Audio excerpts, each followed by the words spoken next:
नमस्ते। सनातन समुद्र भारतीय पौराणिक कथाओं श्रृंखला के एक और सफर में आपका स्वागत है।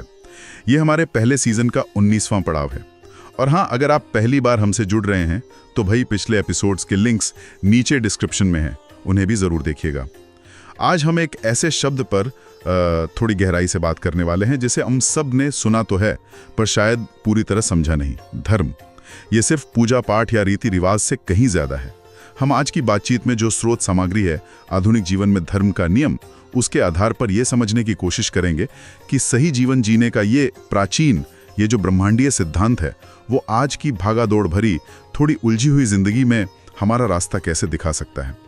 हमारी कोशिश रहेगी ये जानने की कि ये सदियों पुरानी सीख आज के काम, रिश्तों, नैतिकता और हमारे अपने व्यक्तिगत विकास के लिए कितनी मायने रखती है। बल अतीत की बात नहीं, बल्कि जैसे आपने कहा, वर्तमान की जो पहेलियां हैं उन्हें सुलझाने की एक कुंजी हो सकती है।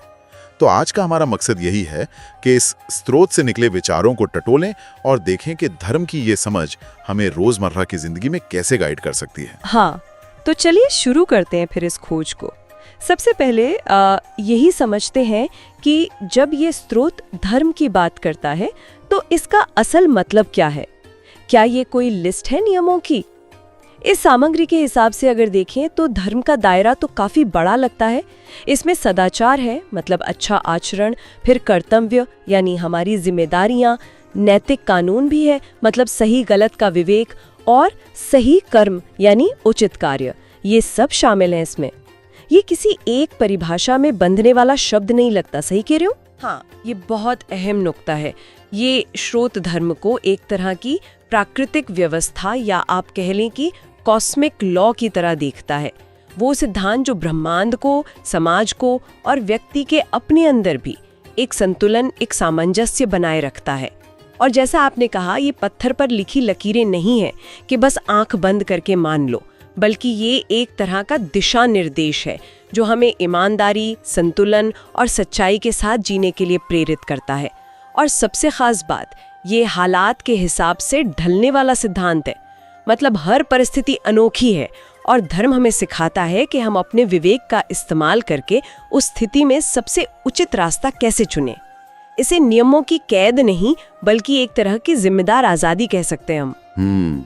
जिम्मेदार आज़ादी, अच्छा है। और ये विचार कोई अचानक से नहीं आया है ना? स्रोत इशारा करता है कि वेद, उपनिषद, महाभारत, मनुस्मृति जैसे हमारे जो प्राचीन ग्रंथ हैं उनमें धर्म की भूमिका पर सदियों से चिंतन होता आया है। मुझे एक बात इसमें बड़ी दिलचस्प लगी कि धर्म उम्र, स्थान और हालात के हिसाब से बदल सकता है। मतलब जो एक युवा का धर्म है वो शायद एक बुजुर्ग का ना हो, या जो एक परिस्थिति में सही है वो दूसरी में ना हो। ये वन साइज फिट्स ऑल वाला मामला नहीं है। सही, ये समझना बेहद जरूरी है, क्योंकि यही बात धर्म को जीवित रखती है। अगर धर्म कठोर नियमों का एक पुलिंदा होता तो शायद कब का अप्रासंगिक हो चुका होता, लेकिन इसकी ये जो लचीलापन है, इसका जो अडेप्ट करने का गुण है, यही इसे हर युग, हर व्यक्ति के लिए प्रासंगिक बनाता है। ये दिखाता है कि धर्म का मतलब आंख मूंद कर परंपरा निभाना नहीं, बल्कि जागरूक होकर जिम्मेदारी के साथ जीना है। यह हमें सिखाता है कि हमें अपने देश यानी स्थान, काल यानी समय और पात्र यानी व्यक्ति की स्थिति को समझकर अपने कर्तव्यों का निर्वाह करना चाहिए।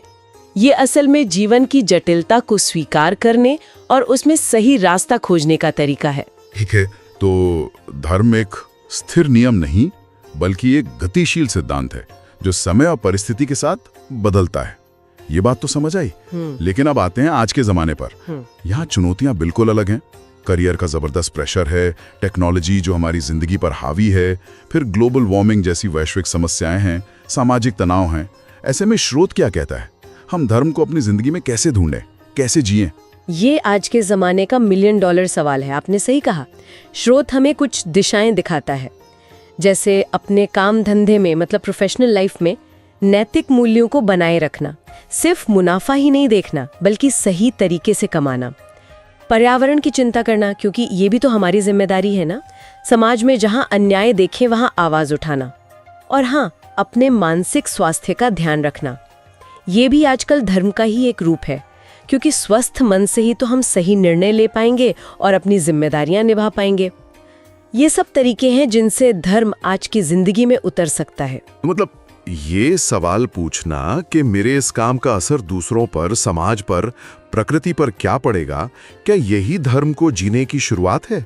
क्या ये हमें सत्य, करुणा और सबकी भलाई, जिसे ग्रेटर गुड कहते हैं, उसकी तरफ ले जाता है? बिल्कुल, आपने एकदम सार पकड़ लिया। दिलचस्प बात यह है कि धर्म हमें तैयार जवाब नहीं देता, बल्कि सही सवाल पूछना सिखाता है। ये हमें आधुनिक नैतिक दुविधाओं को, एथिकल डिलेमास को समझने के लिए एक फ्रेमवर्क, एक ढांचा देता है। सोचिए, बिजनेस में कोई मुश्किल फैसला लेना है या ऑनलाइन किसी बहस में कैसे रिएक्ट करना है। ऐसी स्थितियों में कोई सीधी रूल बुक काम नहीं आती। यही धर्म का सिद्धांत हमें गाइड करता है। यह हमें सोचने पर मजबूर करता है कि इस खास सिचुएशन में सबसे जिम्मेदार, सबसे करुणामय, सबसे सच्चा रास्ता कौन सा होगा। ये सिर्फ अपने फायदे नुकसान से ऊपर उठकर अपने कामों के दूरगामी परिणामों पर विचार करने की प्रेरणा देता है। ये बात हमें एक और गहरे कॉन्सेप्ट की तरफ ले जाती है, जिसका जिक्र श्रुत में है, स्वधर्म। ये क्या भला है? सुनने में बड़ा व्यक्तिगत सा लगता है। श्रुत बताता है कि स्वधर्म मतलब हर इंसान का अपना अनोखा धर्म, उसका अपना विशेष रास्ता। ये उसकी अपनी प्रकृति, उसकी काबिलियत, उसकी परिस्थितियों और उसकी जिम्मेदारियों पर आधारित होता है। जैसे हर ताले की अपनी चाबी होती है, वैसे ही हर व्यक्ति का अपना स्वधर्म यही है। हाँ, और ये चाबी ढूंढना हमेशा आसान नहीं होता। अपने इस स्वधर्म को पहचानना और उस पर चलना, इसके लिए गहरी आत्म जागरूकता यानी सेल्फ अवेयरनेस चाहिए, सही हुनर चाहिए और हिम्मत भी चाहिए, जैसा कि स्रोत इशारा करता है। और यह सिर्फ कोई आध्यात्मिक खोज नहीं है, इसमें हमारी रोजमर्रा की जिंदगी की चुनौतियां भी शामिल हैं। अपना करियर बनाना, परिवार की देखभाल करना, समाज में योगदान देना और इन सब के साथ अपने अंदरूनी मूल्यों और शांति को भी बनाए रखना। ये संतुलन साधना ही असली चुनौती है। हम सब कई भूमिकाएं निभाते हैं। ऑफिस में कर्मचारी, घर पर माता पिता या संतान, समाज में नागरिक, दोस्तों के बीच मित्र। इन सभी भूमिकाओं को अपनी असल प्रकृति और नैतिक मूल्यों के साथ कैसे जिया जाए, यही स्वधर्म का सार है। ये खुद से पूछना है, मेरे लिए इस जीवन में सबसे सार्थक भूमिका क्या है और मैं उसे पूरी ईमानदारी से कैसे निभा सकती हूँ। तो ये स्वधर्म निभाने का मतलब सिर्फ अपने अंदर झांकना नहीं है, इसका असर हमारे रिश्तों और समाज पर भी पड़ता होगा ना? स्रोत कहता है कि धर्म निभाने का मतलब है परिवार, दोस्ती, समाज, इन सब में सच्चाई और करुणा का ध्यान रखना। निश्चित रूप से स्वधर्म और सामाजिक धर्म ये जुड़े हुए हैं। अपने करीबी रिश्तों में ईमानदारी बरतना, सच बोलना भले ही वो मुश्किल हो, दूसरों की भावनाओं का सम्मान करना, जरूरत पड़ने पर माफ कर देना, ये सब धर्म के व्यवहारिक रूप हैं। स्रोत साफ कहता है कि क्षमा, ईमानदारी और सम्मान का अभ्यास, ये सब रिश्तों में धर्म को मजबूत करता है। ये छोटी छोटी बातें ही हमारे रिश्तों की नींव बनती हैं और समाज में एक सकारात्मक माहौल पैदा करती हैं। तो ये व्यक्तिगत नैतिकता से आगे बढ़कर एक सामूहिक जिम्मेदारी बन जाती है एक तरह से। बिल्कुल। स्रोत इसे सामुदायिक धर्म या सामाजिक धर्म का नाम देता है। इसका मतलब है कि हमारे हर काम का असर सिर्फ हम तक सीमित नहीं रहता, वो एक लहर की तरह फैलता है और पूरे समाज की भलाई या बुराई में योगदान देता है। जब हम ट्रैफिक नियमों का पालन करते हैं, जब हम अपने आसपास सफाई रखते हैं, जब हम किसी सामाजिक मुद्दे पर सही का साथ देते हैं, ये सब सामुदायिक धर्म का पालन है। हर छोटा बड़ा काम मायने रखता है। ये समझना कि हम एक बड़े समाज का हिस्सा है और उसके प्रति हमारी कुछ जिम्मेदारियां हैं, यही सामुदायिक धर्म की भावना है। ये सब सुनने में तो बहुत प्रेरणादायक है, लेकिन ईमानदारी से कहूँ तो रोज की भागदौड़ में ये सब करना मुश्किल लगता है कई बार। क्या स्रोत कुछ ऐसे ठोस व्यावहारिक कदम बताता है जिन्हें हम अपनी जिंदगी में उतार सकें, कोई प्रैक्टिकल टिप्स टाइप? हाँ, अच्छी बात यह है कि स्रोत सिर्फ फिलॉसफी देकर नहीं छोड़ता, बल्कि कुछ रोजमर्रा के अभ्यास भी सुझाता है। पहला कदम है रोजाना कुछ पल रोककर आत्मचिंतन करना, सेल्फ रिफ्लेक्शन। बस खुद से पूछना, आज मैंने जो किया क्या वो ईमानदारी से किया? मेरे इरादे क्या थे? क्या मैं अपने मूल्यों पर टिका रहा? ये रोज का एक छोटा सा सेल्फ चेक है। दूसरा है सचेत होकर निर्णय लेना, माइंडफुल डिसीजन मेकिंग। कोई भी फैसला करने से पहले सोचना कि इसका असर सिर्फ मुझ पर नहीं बल्कि दूसरों पर, पर्यावरण पर क्या पड़ेगा। क्या ये फैसला मेरे विवेक के मुताबिक है? बिल्कुल। और इसके साथ ही स्रोत, सेवा और दया के महत्व पर बहुत जोर देता है। जरूरी नहीं कि आप कोई बड़ा दान करें या कोई संस्था खोलें। किसी की छोटी सी मदद कर देना, किसी के दुख में सहानुभूति दिखाना, किसी के लिए 2 मीठे बोल बोल देना, ये सब सेवा और दया के रूप है और धर्म के पालन में बहुत मायने रखते हैं।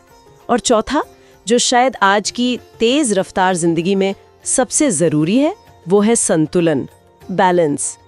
काम, आराम, मनोरंजन, सीखना, रिश्ते निभाना, इन सब के बीच एक हेल्दी बैलेंस बनाना। अगर हम संतुलन खो देंगे तो धर्म के रास्ते पर ज्यादा देर टिक नहीं पाएंगे। ये बैलेंस ही हमें ऊर्जा देता है। तो ये कदम हमें दिखाते हैं कि धर्म कोई पहाड़ पर बैठकर करने वाली साधना नहीं है, बल्कि हमारी रोज की जिंदगी का, हमारे हर पल के चुनाव का हिस्सा बन सकता है। ये काफी सशक्त करने वाला विचार है। बिल्कुल, ये छोटे छोटे रोजमर्रा के सचेत चुनाव ही मायने रखते हैं। हम हर दिन हजारों छोटे बड़े फैसले लेते हैं, क्या बोलना है, क्या करना है, कैसे रिएक्ट करना है। जब हम इन फैसलों में सत्य, दया और जिम्मेदारी को लाने की कोशिश करते हैं तो हम असल में धर्म जी रहे होते हैं। ये बड़ी बड़ी घोषणाओं या संकल्पों से ज्यादा टिकाऊ और प्रभावशाली होता है। ये धीरे धीरे हमारे स्वभाव का हिस्सा बन जाता है। और आखिर में स्रोत धर्म और आध्यात्मिक विकास के बीच एक गहरे कनेक्शन की बात भी करता है। कहता है कि धर्म का पालन हमारे मन और दिल को साफ करता है। ये कैसे होता है? हाँ, स्रोत का नजरिया ये है कि जब हम धर्म के रास्ते पर चलते हैं, यानी ईमानदारी, सच्चाई, करुणा, कर्तव्य निष्ठा के साथ जीवन जीते हैं, तो हमारे अंदर का जो मैल है, जैसे गुस्सा, लालच, ईर्ष्या, वो धीरे धीरे कम होता जाता है। मन शांत और स्थिर होता है, दिल निर्मल होता है। और जब मन शांत और दिल साफ होता है, तभी हम गहरी सच्चाइयों को, ज्ञान को समझ पाते हैं। ये आंतरिक शांति के दरवाजे खोलता है। एक तरह से ये अपनी छोटी मैं वाली इच्छाओं को ब्रह्मांड की बड़ी लय या कहले कि सार्वभौमिक इच्छा के साथ मिलाने जैसा है। अलाइनमेंट। तो क्या इसका मतलब ये हुआ कि नैतिक रूप से अच्छा जीवन जीना ही आध्यात्मिक तरक्की की पहली सीढ़ी है? कैसा कह सकते हैं? स्रोत तो इसी तरफ इशारा करता है। देखिए, आध्यात्मिक अभ्यास जैसे ध्यान, योग या प्रार्थना हमें अंदरूनी शक्ति देते हैं। हमें सही गलत में फर्क करने की समझ, जिसे विवेक कहते हैं, वो देते हैं और मुश्किल हालात में भी सच पर टिके रहने का हौसला देते हैं। लेकिन अगर हमारा रोज का जीवन ही अनैतिक और अधर्म से भरा हो तो ये अभ्यास खोखले रह जाएंगे। दूसरी तरफ जब हम धर्म का पालन करते हैं तो हमारा जीवन खुद ही एक साधना बन जाता है। ये हमें आध्यात्मिक विकास के लिए एक ठोस जमीन देता है। तो हाँ, नैतिक जीवन यानी धर्म और आध्यात्मिक प्रगति, ये दोनों एक दूसरे के पूरक हैं, एक दूसरे को सींचते हैं। तो आज की इस गहरी बातचीत से जो बात निकल कर आई है वो ये है कि धर्म कोई पुरानी धूल खाती किताब में बंद नियमों की लिस्ट नहीं है। बिल्कुल नहीं। ये तो एक जिंदा सांस लेता हुआ सिद्धांत है, एक गाइड, एक कंपास, जो हमें आज की उलझी हुई दुनिया में रास्ता दिखा सकता है। और इसका लक्ष्य सिर्फ मोक्ष या स्वर्ग नहीं, बल्कि यहीं इसी जीवन में व्यक्तिगत और सामूहिक खुशहाली और संतुलन पाना है। सत्य, कर्तव्य और करुणा के रास्ते पर चल के। बिल्कुल सही कहा आपने। और ये चर्चा हमें एक बहुत ही जरूरी सवाल के मुहाने पर लाकर खड़ा करती है, जिसका जवाब शायद हर किसी को अपने अंदर ही खोजना होगा। सवाल ये है कि आज के इस शोरगुल और भागदौड़ भरी दुनिया में, जहाँ इतने सारे दबाव और अपेक्षाएं हैं, कोई अपने उस अनोखे स्वधर्म को, अपनी सच्ची प्रकृति, अपनी असली जिम्मेदारियों को कैसे पहचाने? और उससे भी बड़ा सवाल, पहचानने के बाद उसे जीवन की अनगिनत भूमिकाओं और मांगों के बीच संतुलित कैसे करे, बैलेंस कैसे बनाए? ये एक ऐसा सवाल है जिस पर अकेले में सोचना, मनन करना शायद हम सब के लिए बहुत फायदेमंद हो सकता है। वाकई सोचने के लिए एक गहरा बिंदु छोड़ा है आपने। आज की इस बेहतरीन चर्चा के लिए आपका बहुत बहुत धन्यवाद। हमें उम्मीद है कि हमारे सुनने वालों को धर्म की इस समकालीन समझ से कुछ नई दिशा मिली होगी, कुछ नए विचार मिले होंगे। अगर आपको हमारी ये बातचीत पसंद आई हो तो प्लीज़ इसे लाइक करें, अपने दोस्तों और परिवार के साथ शेयर करें और नीचे कमेंट्स में हमें ज़रूर बताएं आपके लिए धर्म का क्या मतलब है। आप अपनी रोज़मर्रा की ज़िंदगी में नैतिक दुविधाओं का सामना कैसे करते हैं? हमें आपके विचार सुनना अच्छा लगेगा। और हाँ, अगर आप ऐसी ज्ञानवर्धक और दिलचस्प विषयों पर हमारी बातचीत सुनना चाहते हैं तो सनातन समृद्ध भारतीय पौराणिक कथाएं चैनल को सब्सक्राइब करना ना भूलें और वो जो घंटी वाला आइकन है उसे भी दबा दें ताकि अगले एपिसोड की सूचना आपको तुरंत मिल जाए। अगली बार हम एक और दिलचस्प विषय पर बात करेंगे, शास्त्रों में मिथक बनाम प्रतीकात यानी मिथ वर्सेस सिंबलिज्म इन स्क्रिप्चर्स। हम समझने की कोशिश करेंगे कि प्राचीन कथाएं महज कहानियां न होकर गहरे और कालातीत सत्यों को कैसे अपने अंदर समेटे हुए हैं। सनातन समृद्ध भारतीय पौराणिक कथाएं सुनने के लिए एक बार फिर धन्यवाद। धर्म का प्रकाश आपके मार्ग को हमेशा रोशन रखे।